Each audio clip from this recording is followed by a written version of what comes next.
L'été venait à peine de s'installer sur l'île de Ré, lorsque le drame a brisé la quiétude de cette matinée du 7 juillet 2014. À l'aube, la lumière s'était posée doucement sur les volets bleus d'une maison encore endormie. Le vent marin glissait entre les pins, presque paresseux, apportant cette fraîcheur salée qui annonce une journée sans heure.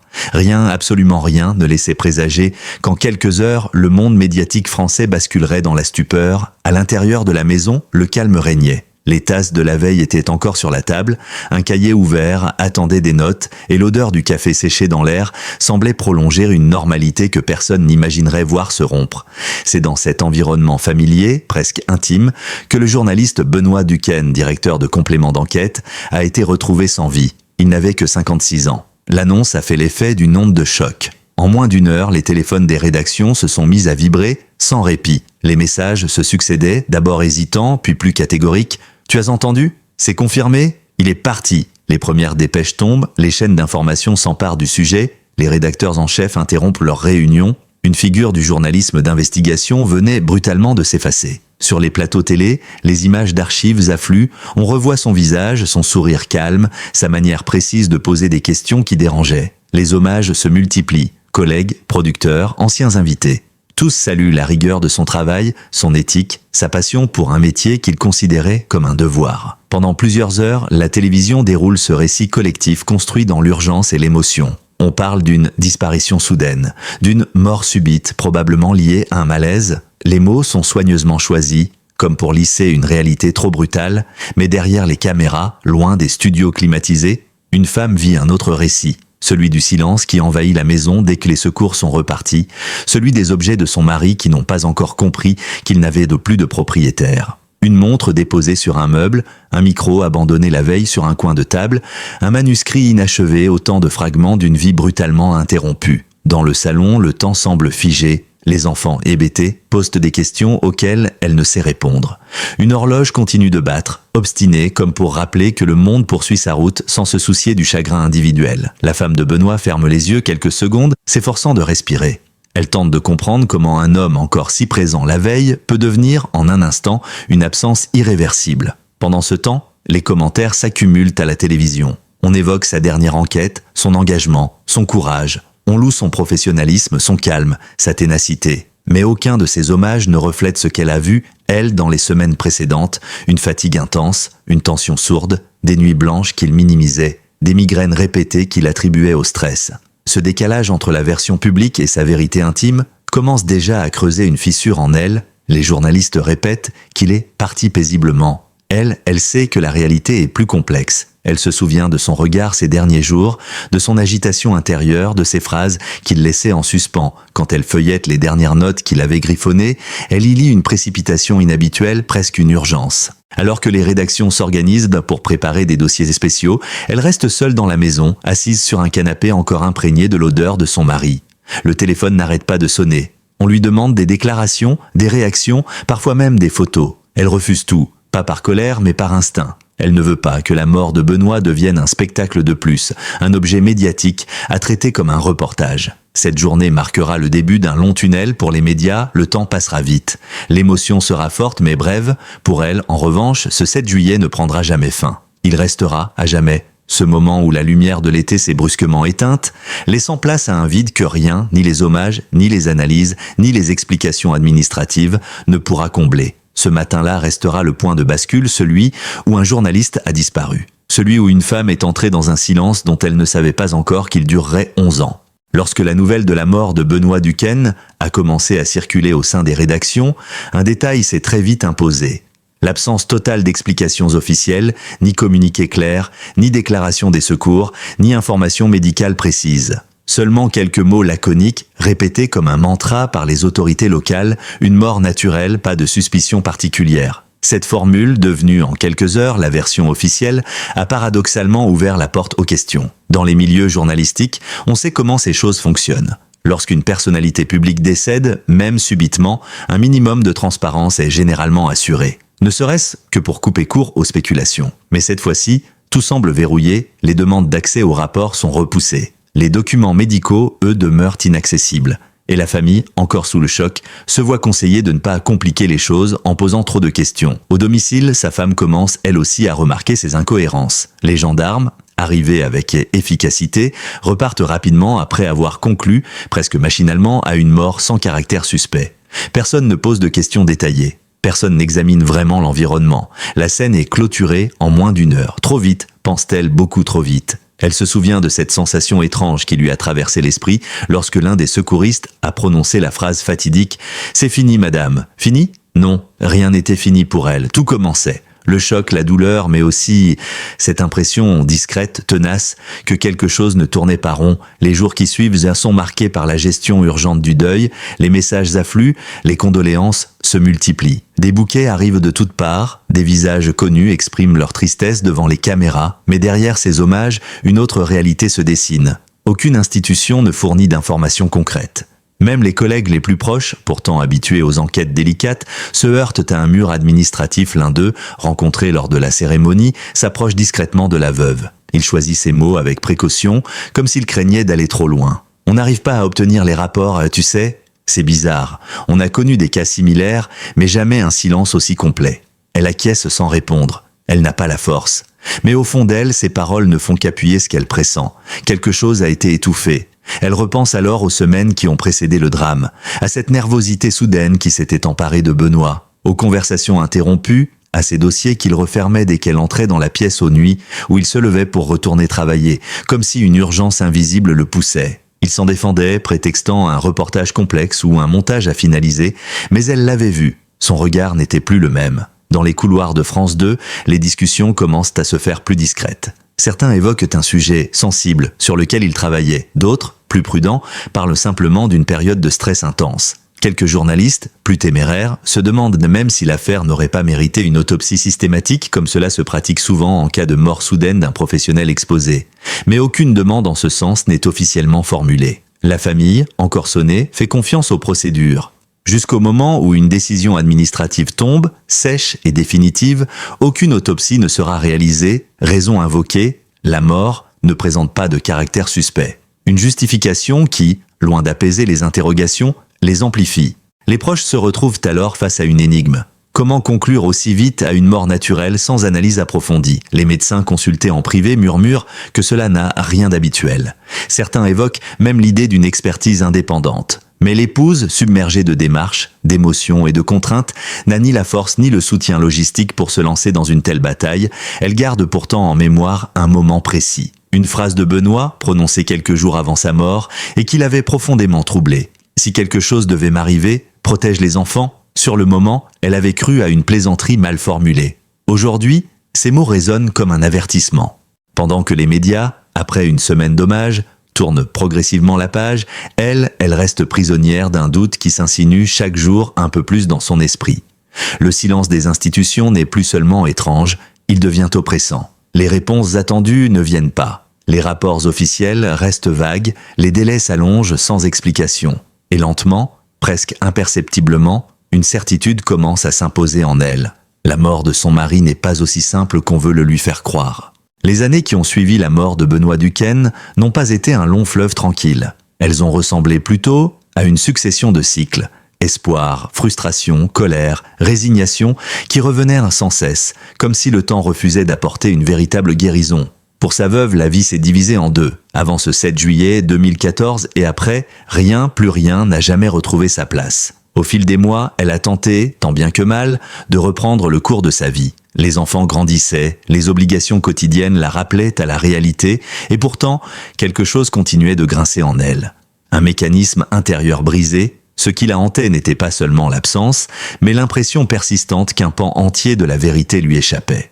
Une vérité dont personne, ni les institutions, ni les médias, ne semblaient vouloir s'approcher. Pendant longtemps, elle s'est tue, fatiguée des appels de journalistes qui, après quelques semaines, n'avaient plus grand-chose à dire. Fatiguée des formules creuses qu'on lui servait, il faut tourner la page, le temps fera son œuvre, il n'y a rien d'autre à chercher. Mais elle, justement, n'arrivait pas à tourner cette page, car les zones d'ombre demeuraient. Parfois, en rangeant un tiroir ou une boîte de documents, elle tombait sur une note de Benoît, un brouillon d'enquête, une phrase griffonnée, un nom entouré. Et chaque fois, le même frisson. Sur quoi travaillait-il vraiment ? Pourquoi ce dossier, celui qu'il cachait presque instinctivement lorsqu'elle entrait dans son bureau, avait-il disparu au lendemain de sa mort? Qui l'avait pris? Et surtout, pourquoi? C'est 11 ans après le drame qu'un élément inattendu est apparu. Une simple enveloppe beige glissée dans sa boîte aux lettres sans expéditeur à l'intérieur, quelques feuilles imprimées, des extraits, des références. Un message bref, vous devez regarder là où personne n'a voulu chercher. Elle reste un long moment immobile, l'enveloppe entre les mains, le cœur battant.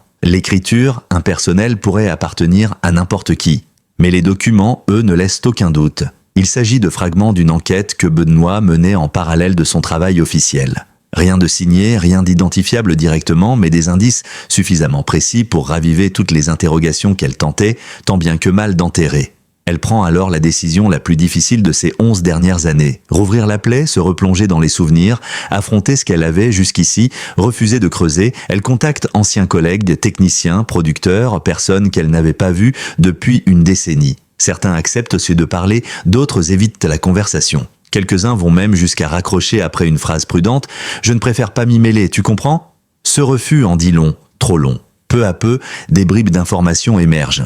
Un collègue évoque un sujet explosif qui aurait mis Benoît sous pression. Un autre parle de rendez-vous discret, arrangé loin de la rédaction. Une ancienne assistante se souvient de menaces voilées, reçues quelques semaines avant sa mort. Rien d'officiel, bien sûr. Rien de suffisamment concret pour pointer du doigt quiconque, mais suffisamment pour que l'idée du simple malaise devienne de plus en plus difficile à croire. Et pourtant, malgré les suspicions, malgré les récits concordants, un autre obstacle se dresse. Le manque total de preuves. Tout a disparu. Les notes originales, les fichiers numériques, jusqu'à son ordinateur personnel qui a été restitué vide, comme réinitialisé. Elle en parle à un ami journaliste spécialisé dans les affaires sensibles. Après avoir écouté, il lui dit simplement « Si tu veux la vérité, il faudra accepter qu'elle ne te plaise peut-être pas. » Cette phrase la suit des jours entiers. Est-elle prête? Peut-on l'être, après 11 années à survivre plutôt qu'à vivre? Elle n'en est pas certaine. Mais une chose, au moins, a changé. Elle n'a plus peur des réponses. La douleur est là depuis si longtemps qu'elle ne peut plus la menacer. Alors, elle continue. Elle classe les documents retrouvés. Elle établit des chronologies. Elle rapproche des noms, des lieux, des dates. Elle suit des pistes que Benoît avait lui-même commencé à explorer. Et au bout de plusieurs semaines, elle réalise quelque chose d'essentiel. La version officielle n'explique pas tout. Pire encore, elle semble délibérément incomplète. Pour la première fois, elle envisage ce qu'elle s'était toujours interdit de penser. Et si Benoît n'était pas mort d'un simple malaise?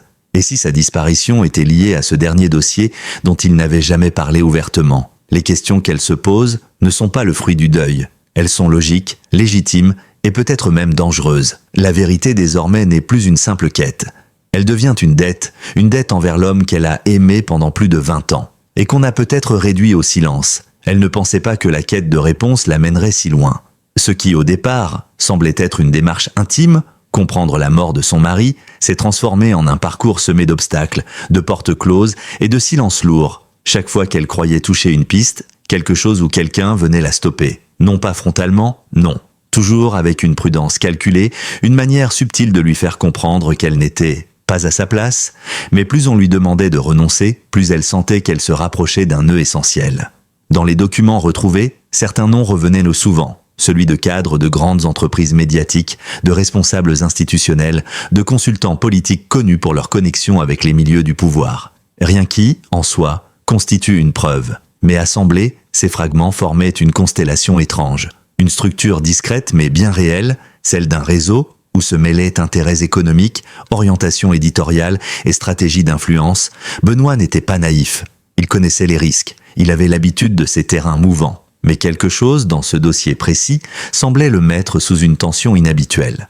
Un technicien qu'elle rencontre lui confie qu'au cours de la semaine précédant sa mort, il avait vu Benoît, sur les nerfs, presque fébrile. Il vérifiait son téléphone plus souvent que d'habitude. Il travaillait tard, il s'isolait dans des salles silencieuses pour passer des appels qu'il ne commentait jamais. La veille de sa mort, il aurait même déclaré presque dans un souffle « Si cette enquête sort, ça va faire du bruit. Beaucoup de bruit. » Une phrase qui, rétrospectivement, sonne comme un avertissement ou un aveu.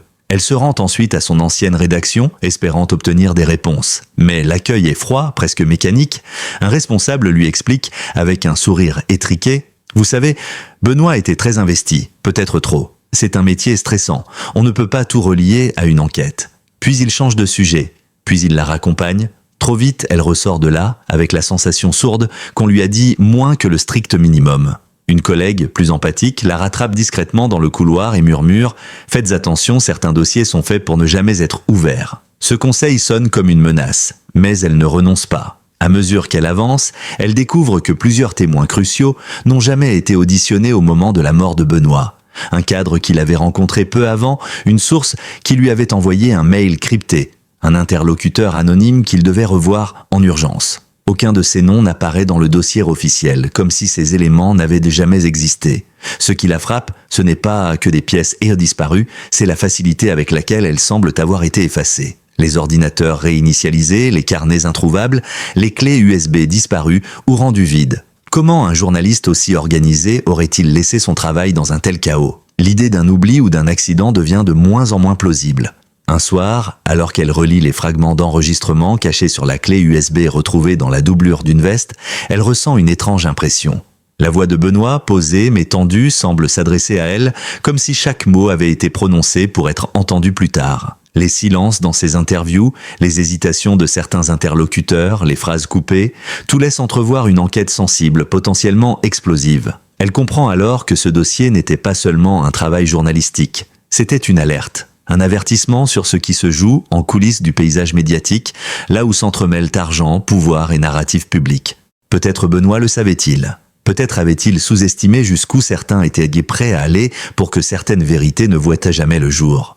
Peut-être, enfin, ce n'est pas la nature de l'enquête qui l'a épuisé, mais la solitude dans laquelle il l'a menée. Car c'est cela, au fond, qui transparaît le plus dans les notes et les enregistrements. Un homme seul, convaincu qu'il ne pouvait compter que sur sa conscience. Et cette solitude, dans un métier où les alliances sont parfois aussi importantes que les faits, pouvait être aussi lourde qu'un danger physique. Elle referme son dossier, elle respire, elle ne peut plus reculer. 11 ans après la mort de Benoît Duquesne, la douleur n'a pas disparu. Elle s'est transformée, elle n'est plus ce choc brutal qui écrase et paralyse.